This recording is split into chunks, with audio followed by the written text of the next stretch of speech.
যে 1,36,00,000 লজিক্যাল ডিসক্রিপেন্সির কথা বলা হচ্ছে, এই 1,36,00,000 আদৌ তারা নোটিশ পাচ্ছেন কিনা সেটাও স্পষ্ট নয়।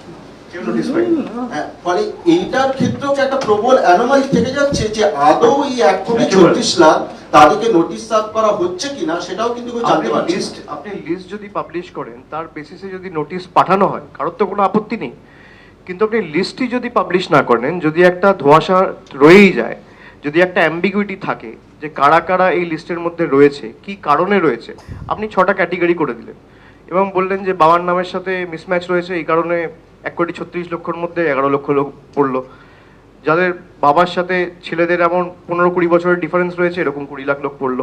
আরে কারা পড়লো সেটা তো বলতে হবে।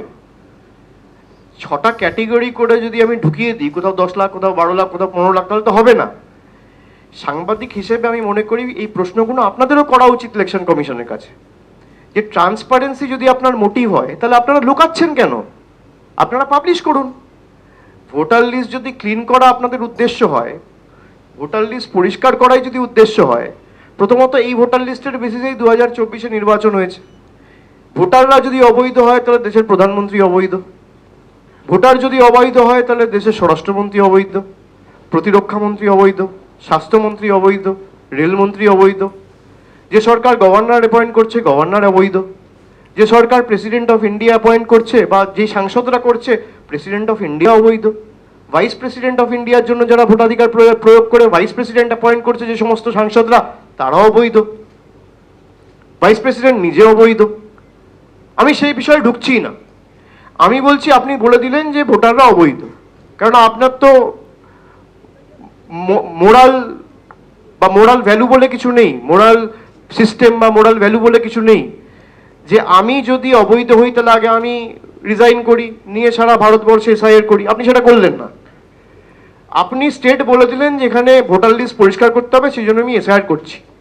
এসআইআর প্রক্রিয়া শুরু হলো। এসআইআর প্রক্রিয়া শুরু করার সময় আপনি যা ইচ্ছা তাই করছেন, জোর জবরদস্তি। কাজ কমপ্লিট করতে হবে 2 মাসের মধ্যে। আরে আপনার কাছে যদি টুল থাকে যে আপনি একদিনের মধ্যে যাচাই করে 7 কোটি ভোটারকে বলে দিলেন 1,36,00,000 লজিক্যাল ডিসক্রিপেন্সির কেস রয়েছে, তাহলে আপনি তাদের নাম পাবলিশ করছেন না কেন? আপনার কিসের এত ভয়? যদি লোকানোর কিছু মোটিভ নাই থাকে, উদ্দেশ্য নাই থাকে, আর আপনার উদ্দেশ্য যদি পরিষ্কার থাকে, ক্লিন থাকে, তাহলে আপনি পাবলিশ করুন।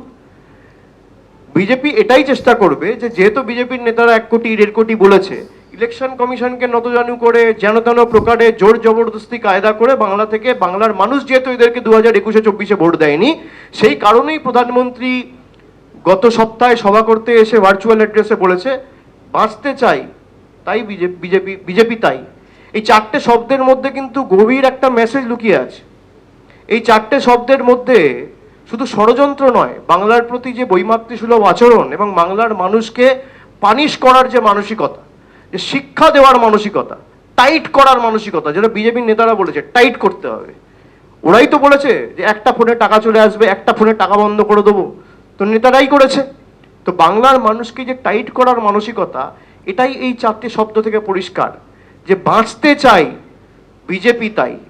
মানে স্যারেন্ডার করে বাংলার মানুষকে বলছে বিজেপির পায়ে ধরে যে আমাকে বাঁচতে দাও, তোমাকে ভোট দেবো। বাংলার মানুষ কোনোদিন পায়ে পড়েনি। এটা দাঙ্গার ভূমি নয়, এটা বিপ্লবীদের ভূমি। বাংলার মানুষ লড়তে জানে, সব কিছু বিক্রি করে দেবে, কিন্তু আত্মসম্মান বিক্রি করবে না।